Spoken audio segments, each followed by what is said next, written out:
Bonjour à tous, soyez les bienvenus pour suivre avec nous cette nouvelle édition dont tels sont les faits saillants de l'actualité.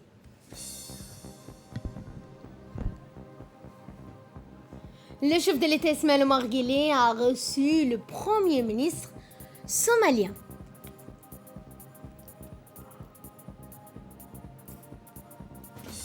Dans l'actualité également, clôture du 5e forum des intellectuels somaliens.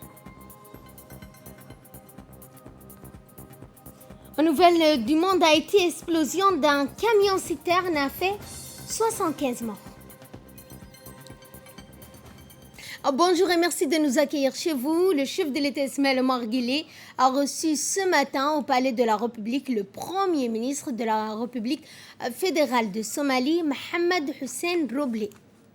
Le renforcement des relations bilatérales entre les deux pays était au cœur des discussions entre le président de la République et le Premier ministre somalien.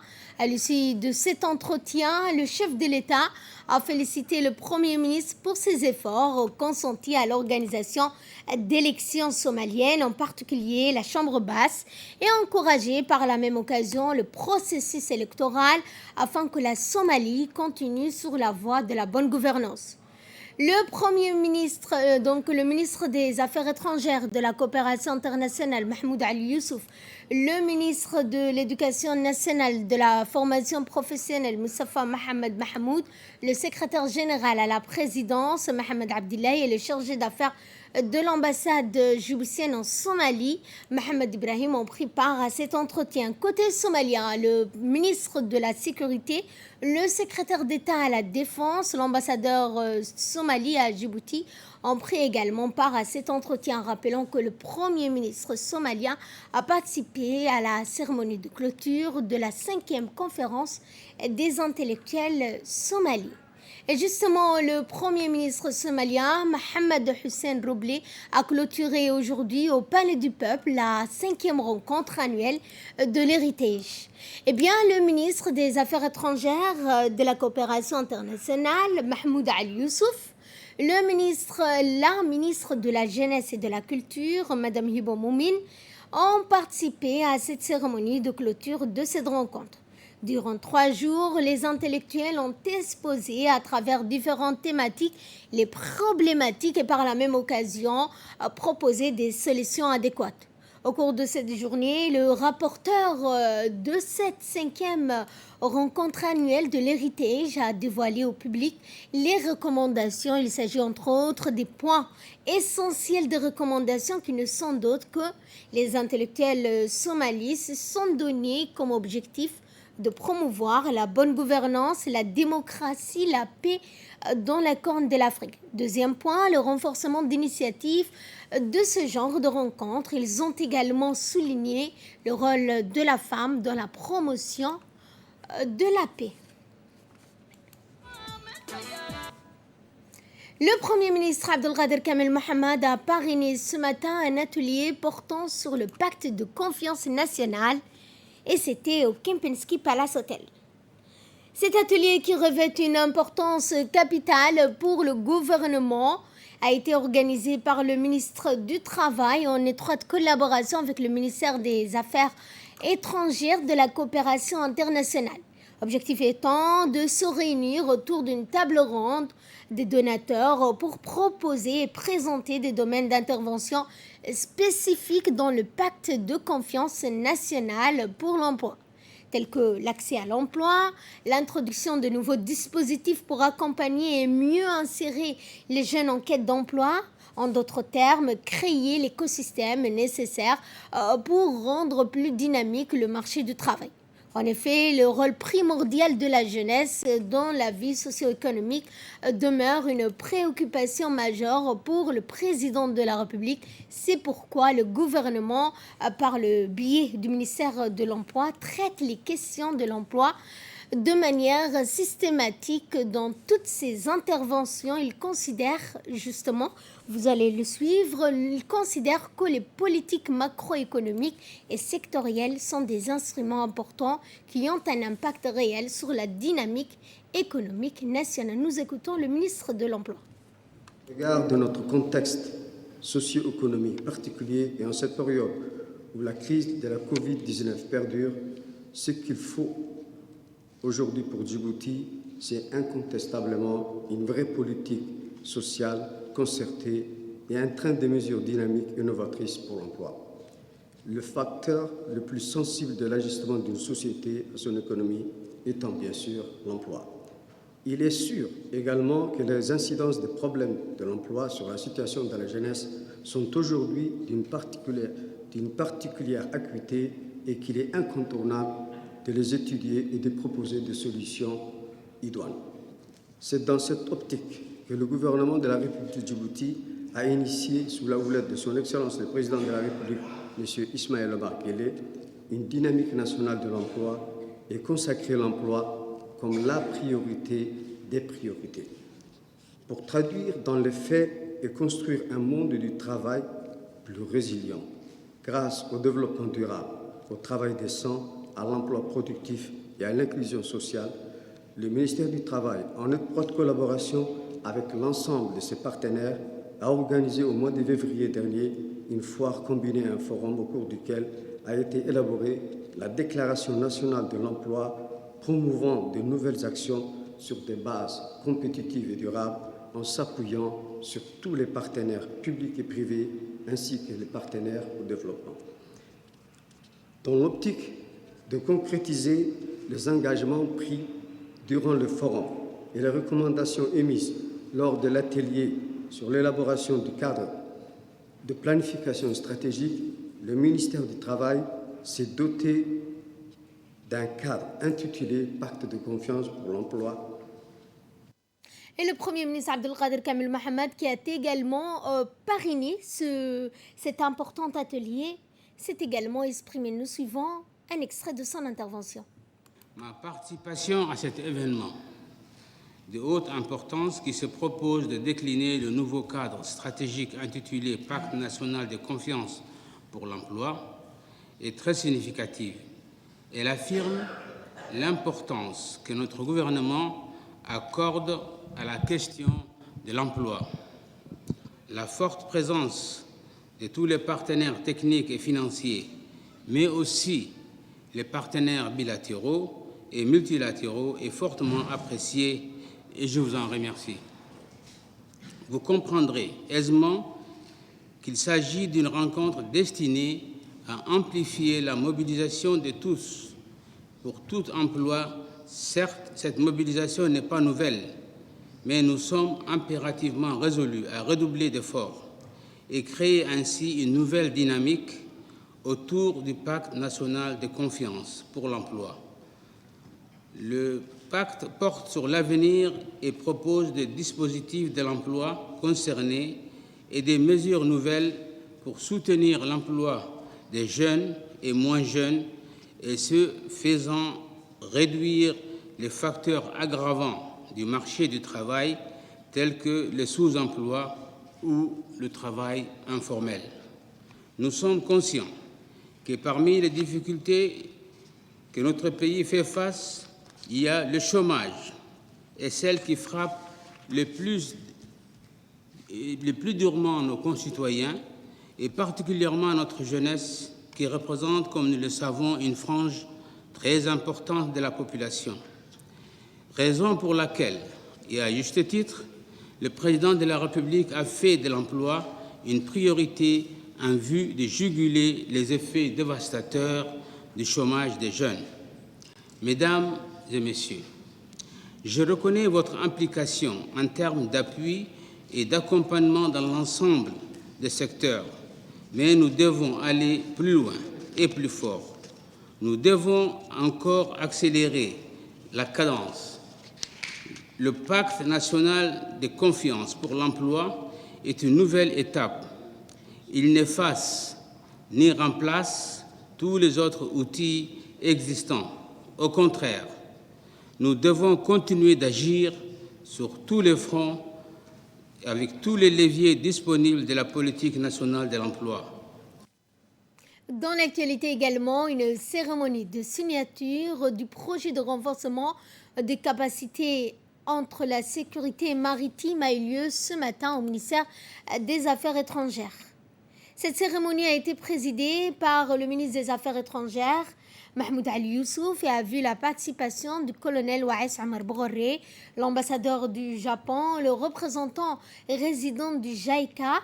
Ce projet a donc un don a été remis à la garde-côte composé de 2 patrouilleurs qui serviront à assurer la sécurité et la sûreté maritime en haute mer et en mer régionale. Il s'agit du 2e don de patrouilleurs à travers le système de la JICA au profit de la République de Djibouti et notamment des gardes-côtes.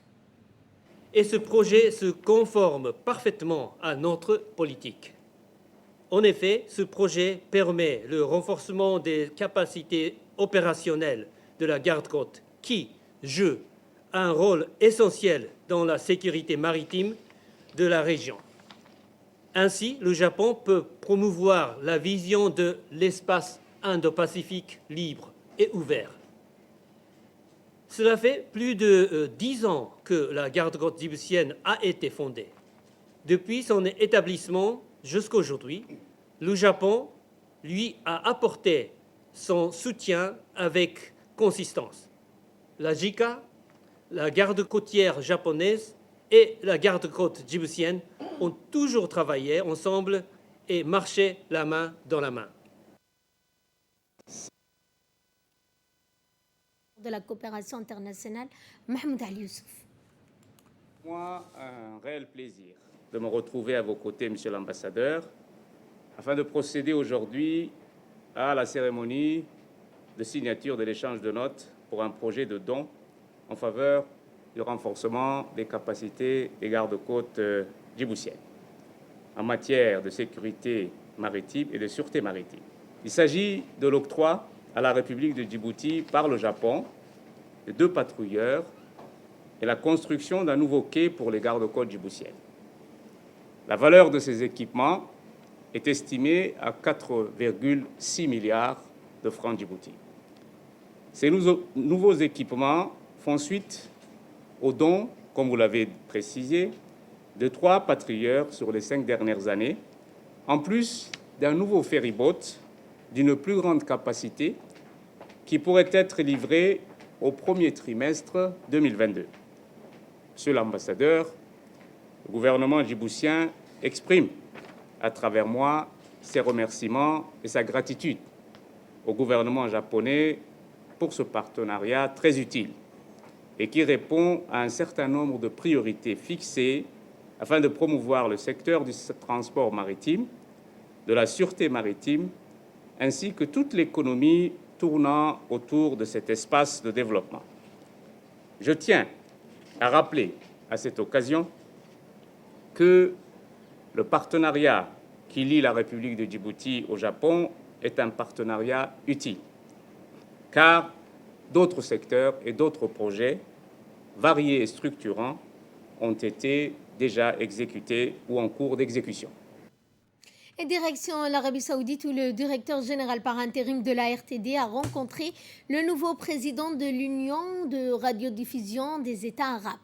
En marge de sa participation à la 41e session de l'Assemblée générale de l'Union radiodiffusion des États arabes à Riyad, la capitale du Royaume d'Arabie Saoudite, le directeur général par intérim de la RTD a rencontré hier le nouveau président de l'Union de la radio et de la télévision du Royaume, Mohammed Ben Fahd Al-Hariti. Au cours de cette réunion, la conversation a été cordiale. Les échanges ont porté sur des aspects de coopération bilatérale entre la République de Djibouti et l'Union de radiodiffusion des États arabes en général et l'autorité de radio et de télévision du Royaume en particulier. Mohammed Ben Fahd a souhaité la bienvenue au directeur de la RTD en exprimant sa pleine disponibilité à apporter le soutien nécessaire à la radio-télévision de notre pays pour renforcer ainsi le rôle de cette institution nationale. Pour sa part, le directeur général, M. Aden Abdijama, a exprimé ses remerciements, son appréciation aux responsables saoudiens pour l'accueil chaleureux et l'hospitalité, en affirmant le rôle majeur du Royaume d'Arabie saoudite pour promouvoir l'action arabe commune et son soutien indéfectible à l'Union de radiodiffusion des États arabes pour améliorer ses performances. Il a également saisi cette occasion pour rendre un hommage aux relations historiques, à la coopération distinguée qui existe entre notre pays et le Royaume d'Arabie saoudite sous la direction du président de la République, notre président. Eh bien, il a également salué le gardien des deux lieux saints, le roi Salman Ben Abdelaziz et le prince héritier Mohammed Ben Salman. Eh bien, au cours de cette rencontre, les deux parties ont convenu de développer, de renforcer la coopération ainsi que de suivre le rythme des efforts de la RTD dans son projet de formation des cadres de modernisation des infrastructures de communication dans les médias numériques. Et bien, à l'issue de cette rencontre, le directeur a remis à son hôte un cadeau et l'a félicité pour son élection à la tête de l'Union de radiodiffusion des États arabes. Il convient de noter que le directeur général de la RTD a procédé à une série d'entretiens avec des hauts fonctionnaires participant également à cette réunion, dont notamment le directeur général de l'Union de radiodiffusion des États arabes, Ibrahim Suleiman. Rappelons que notre directeur a accordé une série d'interviews à la télévision saoudienne et à la radio des télévisions arabes, dans laquelle il a évoqué l'expérience de la RTD dans divers domaines. Retour à Djibouti, où la secrétaire générale du ministère de la Femme et de la Famille, Mme Anissa Hassan Bahdon, la vice-présidente de l'UNFD, Hassana Ahmed Bilil, ont présidé ce matin le lancement d'une formation des femmes entrepreneurs organisée au siège de l'UNFD. Et ce, pour renforcer la capacité et la compétitivité entrepreneuriale féminine afin de renforcer leur visibilité au niveau régional et dans la zone de marché, notamment du COMESA.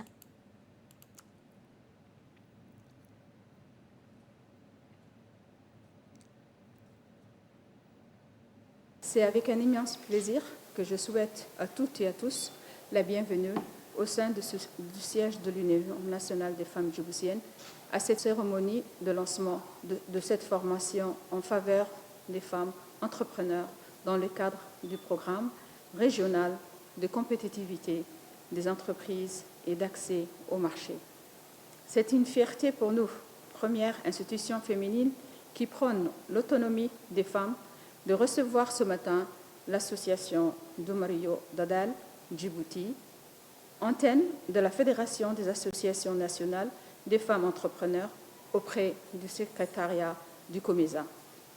Mesdames et messieurs, ces dernières années, l'entrepreneuriat féminin prend un envol considérable grâce à l'implication et la volonté au plus haut niveau de l'État et sans oublier le leadership de la Première Dame, présidente de l'UNFD, Son Excellence Khadra Mohamed Hay, qui affirme son entière disponibilité pour apporter son soutien à toute initiative en faveur des femmes djiboutiennes à travers, et entre autres, le parrainage des femmes, des entreprises, des femmes entrepreneurs djiboutiennes issues des différents domaines tels que l'éducation, l'art, le design, etc. Par ailleurs, les femmes entrepreneurs djiboutiennes prennent part au développement de leur pays et jouent un rôle capital dans le processus de création de richesses et de la valeur ajoutée. L'intervention que je vous propose de suivre, c'est celle de la secrétaire générale Anissa Hassan Bahdon. Chacune présente ici, qu'on soit salarié, fonctionnaire, entrepreneur, nous participons toutes au développement de notre pays. Et ça, c'est une chose qu'il faut encourager et accompagner. Je remercie l'Union nationale des femmes de nous avoir ouvert cette belle salle, comme d'habitude, d'être toujours à côté de nous pour nous encourager et nous pousser pour qu'on aille de l'avant. Je vous félicite et je vous encourage. Et j'espère que ces 3 journées seront 3 journées fructifieuses qui vont vous apporter quelque chose de plus. En rentrant ce matin ici et en partant dans 3 jours, j'espère qu'il y aura une différence. vous allez vous dire, on a acquis quelque chose, on a appris quelque chose. À présent de retrouver l'appel de la prière de l'Asr, on se retrouve dans quelques instants pour la suite du journal. C'était l'appel de la prière de l'Asr et nous poursuivons ce journal avec cet atelier que la FAO a organisé en collaboration avec le ministère de l'Agriculture, de l'Élevage. Eh bien, cet atelier de restitution des résultats de l'enquête intitulée « Études séro-épidémiologiques des maladies animales prioritaires en République du Djibouti », y compris la PPR. La direction de l'élevage et des services vétérinaires de Djibouti, en partenariat avec la FAO, a mené ces 2 derniers mois une étude séro-épidémiologique des maladies animales prioritaires de notre pays. Cet atelier de restitution des résultats de cette enquête s'inscrit dans le cadre du projet de renforcement de la productivité des productions végétales animales en République de Djibouti et financé par l'Union européenne. Entre la FAO et la direction de l'élevage des services vétérinaires. Cet atelier devra donc permettre aux différents agents vétérinaires du pays impliqués dans le réseau national d'épidémiosurveillance des maladies animales et de partager des conclusions de cette étude et de formuler des contributions afin de compléter les rapports au vu d'une validation avant de présenter le document au niveau national. Suivant cette fois le mot du représentant de la FAO à Djibouti. La FAO est aux côtés du ministère de l'Agriculture et appuie aussi bien en formation, en équipement et même dans des situations où il faut apporter une expertise pour pouvoir dénouer des situations. Nous l'avons connu l'année dernière ou l'année surpassée avec la situation de la fièvre de la vallée du Rift. Aujourd'hui, nous sommes réunis parce que nous avons fait encore un pas. Dans le cadre du financement de l'Union européenne et du projet que nous connaissons tous, le REPROVA, le projet d'amélioration de la production et productivité végétale et animale, nous avons financé une étude séro-épidémiologique qui nous permet aujourd'hui de faire une photo. Ça va nous fournir une photo de la situation sanitaire du pays sur quelques maladies prioritaires. Et à partir des résultats qui en sortiront, nous pourrons définir des décisions à prendre. Si nous devons faire, par exemple, la vaccination, où est-ce qu'il faudra mettre un accent? Si nous devons retourner sur des endroits et faire des prélèvements de confirmation, où est-ce qu'il faudra aller? Donc, aujourd'hui, nous sommes réunis, non pas pour dire nous validons une étude qui a été faite par d'autres, mais c'est pour partager les résultats de cette étude, de l'analyse qui en a découlé et des conclusions et pouvoir définir les recommandations. Dans l'actualité internationale, je vous l'annonçais dans les titres, à Haïti, l'explosion d'un camion-citerne a fait 75 morts.